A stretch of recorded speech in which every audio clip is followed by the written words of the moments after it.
श्रीराम समर्थ श्रीराम। नेणे दुसऱ्याची तळमळ ते मनुष्य परदुःख शीतळ, तैसाची हाही केवळ अनुभव जाणावा श्रीराम। जयास आत्मज्ञान झाले तत्वे तत्व विवंचिले, खुणेसी पावताच बाणले समाधान श्रीराम। ज्ञाने चुके जन्म मरण सगट बोलणे अप्रमाण, वेदशास्त्राणी पुराण मग कासयासे श्रीराम। वेदशास्त्र विचार बोली महानुभावांची मंडळी, भूमंडळी लोक सकळी हे मानितना श्रीराम। अवघे होता प्रमाण मग आपलेच काय प्रमाण, म्हणून जेथे आत्मज्ञान तेची मुक्त श्रीराम। अवघेच मुक्त पाहता नर हाही ज्ञानाचा उद्धार, ज्ञाने विणतो उद्धार होणार नाही श्रीराम।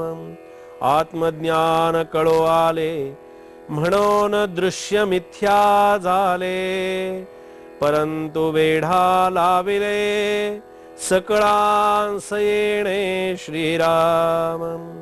आता प्रश्न हा फिटला ज्ञानी ज्ञाने मुक्त झाला, अज्ञान तो बांधला आपले कल्पनेने श्रीराम। विज्ञाना सारिखे अज्ञान आणि मुक्ता सारिखे बंधन, निश्चया सारिखानुमान अनुचिनये श्रीराम। बंधन म्हणजे काहीच नाही परी वेढा लाविले सर्वही, यास उपावची नाही कळल्या वाचुनी श्रीराम। जो दुसऱ्याचे दुःख समजू शकत नाही त्याला परदुःख शीतल वाटतं, तसाच हा अनुभव आहे। नेणे दुसऱ्याची तळमळ ते मनुष्य परदुःख शीतळ, तैसाचा हाही केवळ अनुभव जाणावा। दुसऱ्याची तळमळ, दुसऱ्याच्या अंतःकरणामध्ये चाललेला एक प्रकारचा विचार किंवा त्याच्याबद्दलची आपल्या अंतःकरणातली जी भावना आहे, जो दुसऱ्याचे दुःख समजू शकत नाही। आता इथे समर्थांनी जेव्हा तपश्चर्येनंतर पुरश्चरणानंतर भारत भ्रमण करण्यासाठी, तीर्थयात्रा करण्यासाठी समर्थ जेव्हा बाहेर पडले, तेव्हा समर्थांना समाजातल्या चाललेल्या सगळ्या सुखदुःखाची अगदी जवळून समर्थ पाहणी करत होते। आणि ही सुखदुःख जेव्हा त्यांनी स्वतः पाहिली, त्या सुखदुःखांच्या वरती समर्थ त्या मंडळींना वेगवेगळ्या प्रकारानं उपाय त्या ठिकाणी सांगत होते। आणि हा स्वतःचा आलेला अनुभव, स्वतः घेतलेली प्रचिती आणि स्वतः केलेलं जे काही परमेश्वरी कृपेनं, श्रीराम कृपेनं त्यांच्या हातून जे काही प्रभू रामचंद्रांनी कार्य करून घेतलं, तोच विषय आणि तीच अनुभूती आणि तोच प्रत्यय समर्थ या दासबोधाच्या माध्यमातून आपल्या समोर ठेवत असतात। जयास आत्मज्ञान झाले तत्वे तत्व विवंचिले, खुणेसी पावताच बाणले समाधान। समर्थ श्रोत्यांना या ठिकाणी सांगतायत की ज्याला आत्मज्ञान झालेलं आहे, ज्यानं सर्व तत्वांचं विवरण जे आहे ते सर्व तत्वांचं विवरण आत्मसात केलेलं आहे, तो माणूस भगवंत स्वरूपापर्यंत सहजपणे पोहोचतो। किती महत्वाचा विचार सांगितला, किती महत्वाचा विषय समर्थ या ठिकाणी अत्यंत स्पष्टपणाने सांगत असतात नेहमी। कोण पोहोचतो परमेश्वरापर्यंत? तर ज्याला आत्म्याचं ज्ञान झालेलं आहे. आणि आधी आत्म्याचं ज्ञान झाल्याशिवाय बंधनं तुटत नाहीत. इथे माणसाची नेहमी साधकांची गडबड इथे होते. आत्मज्ञान प्राप्त करायच्या आधीच माणसाला असं वाटतं, अगो साधं परमार्थाला सुरुवात करायची झाली ना, अनुष्ठानाला, एखाद्या उपासनेला, तरी सुद्धा सर्वसामान्य माणसाची कल्पना अशी असते की आम्ही एकदा म्हणाले परमार्थाला सुरुवात केल्याबरोबर कुठल्याही प्रकारचा आम्हाला त्रास अजिबात झाला नाही पाहिजे, कोणत्याही प्रकारचा त्रास आम्हाला होऊ नये. आमचं जे काही आहे सगळं, ते म्हणाले सगळं अगदी असं छान व्यवस्थित सगळं चाललं पाहिजे, कुठल्याही प्रकारचं दुःख आम्हाला त्या ठिकाणी होऊ नये, अशी कल्पनाच असते परमार्थ करत असताना. आणि ही कल्पना किती अशा प्रकारची स्थूल प्रकारची ही कल्पना आहे, किती डोबळ कल्पना आहे मनातली ही, की वास्तविक पाहता परमार्थाला सुरुवात करत असताना आम्ही ती संकल्पना ठेवूनच जर हे सगळं करत असू, तर इथे तर समर्थ म्हणतात त्यासाठी काही करायचं नाहीये. परमार्थामध्ये मला कुठलं तरी सुख दुःख, सुखाची अनुभूती यावी, दुःख मला होऊ नये, मला त्रास होऊ नये, माझ्या मनासारखं सगळं चालावं, माझं सगळ्यांनी ऐकावं, मी सांगितलेलंच सगळं त्याप्रमाणे चालावं, अशा वेगवेगळ्या प्रकारच्या कल्पना असतात परमार्थामध्ये काम, एकदा या परमार्थ क्षेत्रामध्ये काम करणाऱ्या लोकांच्या किंवा साधना करणाऱ्या लोकांच्या. त्यासाठी समर्थ असं म्हणतात, ज्याला आत्मज्ञान झालेलं आहे, ज्यानं सर्व तत्वांचं विवरण, सगळी तत्व आपण पाहिली, त्या तत्वांचं विवरण आत्मसात केलेलं आहे, म्हणजे त्या तत्वांना जवळून त्यांचा अभ्यास केलेला आहे, तोच माणूस भगवंत स्वरूपापर्यंत सहजपणे पोहोचतो. परब्रह्माच्या खाणाखुणा तो समजून घेतो. आत्मज्ञानामुळे माणूस मोक्षाला पोहोचतो. मोक्ष, मोक्ष म्हणजे काय, तर सर्व बंधनातून आणि सर्व पाशातून ज्या क्षणी माणूस मुक्त होतो, त्या क्षणी मोक्षाचीच अनुभूती तो घेत असतो. या सगळ्या बंधनातून सुटणं, या बंधनातून बाहेर पडणं म्हणजे मोक्ष आहे. मोक्षाबद्दलच्याही लोकांच्या अनेक कल्पना आहेत, की मोक्ष म्हणाले की मोक्ष म्हणजे अगदी ती काही कुठली अशी पदवी नाहीये, तो काही कोणता अशा प्रकारचा पुरस्कार नाहीये, ते काही कोणतं एक प्रकारचं बक्षीस नाहीये. मोक्ष म्हणजे स्वतः त्या देहबुद्धीच्या बंधनातून बाहेर पडणं म्हणजेच मोक्ष आहे. आणि तो संतांनी अनुभवला, म्हणून त्यांना म्हटलेलं आहे की मोक्षश्रिय अलंकृत ऐसे हे संत श्रीमंत.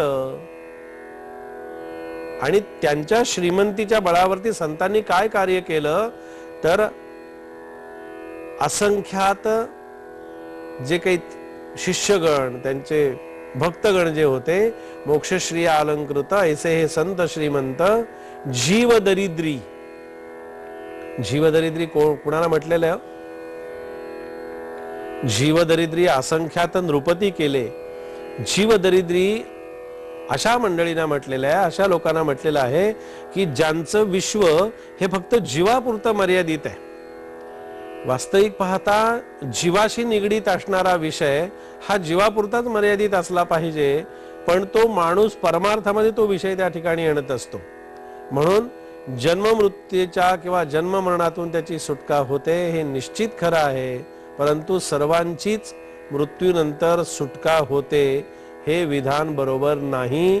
त्याचं कारण असं की त्याला आत्मज्ञान झालेलं असेल तर त्याला जन्म मृत्यूचं काही लागतच राहत नाही शिल्लक.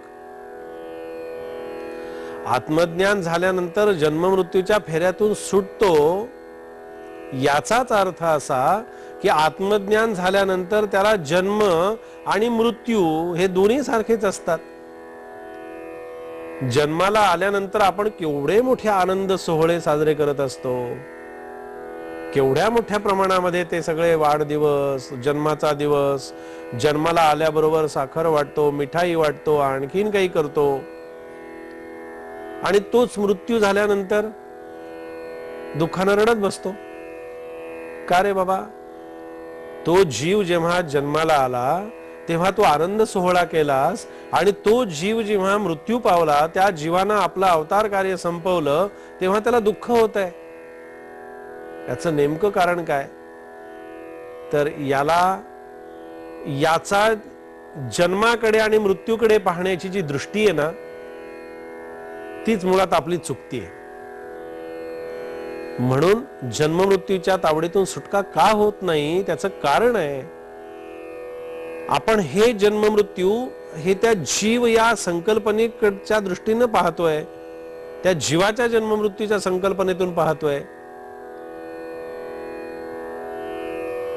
जीव जन्माला आला याचा अर्थ असा की तो जीव जन्माला आल्यानंतर तो जीव केव्हा तरी आपलं कार्य संपवणार आहे किंवा असतो, म्हणूनच तो जन्माला आलेला असतो. म्हणून जन्म आणि मृत्यू हे दोन्ही सारखेच आहे. संत तर असं म्हणतात की माणूस रोज मरत असतो. तुम्ही म्हणाल, बुवा हे कसं काय तुम्ही सांगता हो, कसं काय बोलताय, आम्हाला हे ऐकलं तरी म्हणाले आमच्या अंगावरती काटे येतात हो. मरण म्हटलं की आमच्या अंगावरती रोमांच उभे राहतात. संत तर म्हणतात आम्ही रोज मरून पुन्हा जिवंत होतो. मरतो म्हणजे काय, मरण म्हणजे काय, तर मरण म्हणजे या जीवाचं आणि देहबुद्धीचं पूर्णपणे विस्मरण होणं म्हणजे मरण. आणि जीवाच्या आणि देहबुद्धीच्या सतत सान्निध्यात राहून त्या जीव आणि जन्माचं सतत आपण चिंतन करणं, त्याचं स्मरण करणं म्हणजे जन्म. मग तो जीव जन्माला येतो, परत तो मृत्युमुखी पडतो, आणि मग आपण वेगवेगळ्या प्रकारे आपलं सगळं हे कार्य करत असतो. म्हणून हा विषय समर्थांनी यासाठी मुद्दाम आपल्या समोर मांडलेला आहे की तर वेदशास्त्र पुराण ही जी आहे ती कशासाठी प्रगट झाली असती. त्या वेदशास्त्राच्या माध्यमातून त्यातले विचार अनुभवातून प्रगट झालेले आहेत, आणि अनुभवातून झालेले जे विचार प्रगट झालेले असतात त्या विचारांचं एक वेगळं सामर्थ्य त्या ठिकाणी असतं. त्यामुळे सर्वच महात्मे आणि संतजन मंडळी जी आहेत त्या विधानाला मान्यता देणार नाहीत की देह पडला की पुन्हा जन्म नाही. असं कोणताही संत, कोणताही महंत, कोणताही मोठा अध्यात्मातला अधिकारी माणूस हे म्हणणार नाही की त्याला देह पडला की तो पुन्हा त्याला जन्म नाही. असं होऊ शकत नाही. तो पडला याचा अर्थ असा त्याचा देह पडला, त्याला आत्मज्ञान होऊन जर तो पडला काय आणि उभा राहिला काय आणि चालला काय आणि बोलला काय, काही त्याच्यामध्ये फरक पडत नाही. म्हणून तुमच्या समर्थ म्हणतात की श्रोते हो, तुमच्या बोलण्यावरून एक अट्टहास असा या ठिकाणी दिसून येतोय की तुमचं म्हणणं खरं, आणि आत्मज्ञानी संत मंडळींचं बोलणं जे आहे हे आत्मज्ञानी संत मंडळींचं बोलणं खोटं आहे असं या ठिकाणी जाणवत आहे, असं समर्थ म्हणतायत. बरं, पण एक लक्षात ठेवा की ज्यांना आत्मज्ञान झालेलं आहे तेवढेच या आत्मबंधनातून मुक्त होत असतात. आणि आत्मबंधनातून मुक्त होण्यासाठी साधन आहे. या आत्मज्ञानाच्या प्राप्तीसाठी ही साधनं कशासाठी आहेत, उपासना कशासाठी आहे, नामस्मरण, भक्ती, पूजन, या सगळ्या गोष्टी ज्या अध्यात्मातल्या परमार्थ ज्याला म्हणतात, तो परमार्थ कशासाठी आहे, तर तो परमार्थ हा आपल्याला आत्म्याचं ज्ञान प्राप्त करून घेण्यासाठी आहे. म्हणून ज्ञानी माणूस जो आहे तो ज्ञानी माणूसच फक्त मुक्त होतो. आता तुम्ही म्हणाल व्यवहारातलं ज्ञान आणि परमार्थिक ज्ञानाची काही तिथे आपल्याला काही सांगड घालता येईल का, की आम्हाला व्यवहारातलं ज्ञान झालंय, आम्ही खूप मोठी ज्ञानाची शिदोरी या ठिकाणी व्यवहारातली जमा केलेली आहे. पण व्यवहारातलं ज्ञान कदाचित आपल्याला थोडंसं कटू वाटेल, पण व्यवहारातलं ज्ञान हे नेहमी आपली देहबुद्धी वाढवत असतं आणि परमार्थातलं ज्ञान जे आहे ते परमार्थातलं ज्ञान आपली देहबुद्धी कमी करत असतं, आपल्या देहबुद्धीचा निराश करत असतं, आपल्या देहबुद्धीची असत्यता जी आहे, जी ते त्यातलं खोटेपण जे आहे ते असत्य आहे, ते असत्याची जाणीव हे अध्यात्मातलं ज्ञान आपल्याला प्राप्त करून देत असतं. म्हणून व्यवहारातलं ज्ञान गौण आहे असं नाही, व्यवहारातलं ज्ञान प्राप्त करून घेऊ नये असं नाही, पण व्यवहारातलं ज्ञान प्राप्त करून घेत असताना आपण त्या ज्ञानाचा इकडे अध्यात्म ज्ञानाशी सुद्धा कुठेतरी निश्चितपणे आपण एक प्रकारचा समन्वय साधण्याचा प्रयत्न करण्याची आवश्यकता आहे. म्हणून व्यवहारातलं ज्ञान आणि परमार्थातलं ज्ञान, शेवटी ज्ञान शब्द एकच आहे. ज्ञान वेगवेगळ्या प्रकारचं जरी असलं तरी सुद्धा परमार्थातलं व्यवहारातलं ज्ञान प्राप्त करून घेण्यासाठी जी बुद्धी वापरली जाते ना, तीच बुद्धी इकडे वापरायची आहे. काही व्यवहारातली, मी नेहमी सांगतो, व्यवहारातली बुद्धी वेगळी आणि परमार्थातली बुद्धी वेगळी. व्यवहारातलं मन वेगळं आणि परमार्थातलं मन वेगळं. व्यवहारातलं अंतःकरण वेगळं आणि परमार्थातलं अंतःकरण वेगळं. व्यवहारातलं चित्त वेगळं आणि परमार्थातलं चित्त वेगळं. व्यवहारातला अहंकार वेगळा आणि परमार्थातला अहंकार वेगळा. असं कधीही कुठेही नाहीये.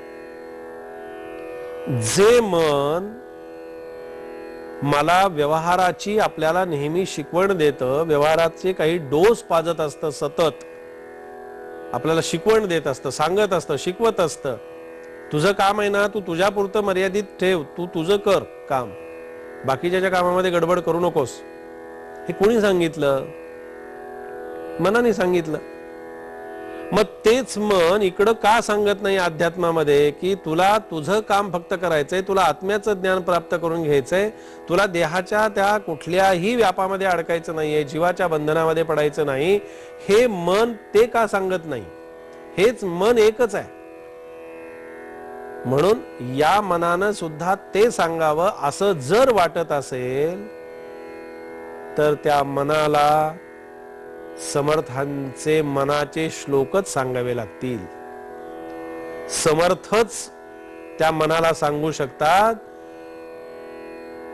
मना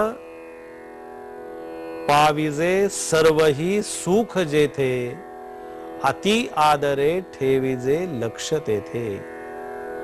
आणि त्या मनाला ते सांगण्याची आवश्यकता आहे. म्हणून बंधन खोटं असूनही माणसाला ते बांधून ठेवतं. हे केवढं मोठं आश्चर्य आहे. का बांधून ठेवतं? तर बंधनाकडे पाहण्याचं बंधन आम्ही आमच्या स्वतःवरती घालून घेतलेलं आहे की बंधन आहे आम्हाला, आम्ही त्या बंधनाकडे पाहायचं आहे. आम्ही बंधनाकडे पाहण्याचं बंधन कुणावरतीही नाही, तो पाहत असतो. पण या बंधनातून मुक्त होण्यासाठी आपण ज्ञानाची शिदोरी प्राप्त करून घ्यावी, असाच समर्थांचा मौलिक उपदेश या चिंतनाच्या माध्यमातून आपल्या समोर येतोय. आजच्या दासबोध चिंतनामध्ये आपण हे समर्थांचे विचार श्रवण केले. उद्याच्या दासबोध चिंतनामध्ये समर्थ आपल्याला कोणता विषय आपल्या समोर ठेवणार आहेत ते आपण पाहू. जय जय रघुवीर समर्थ.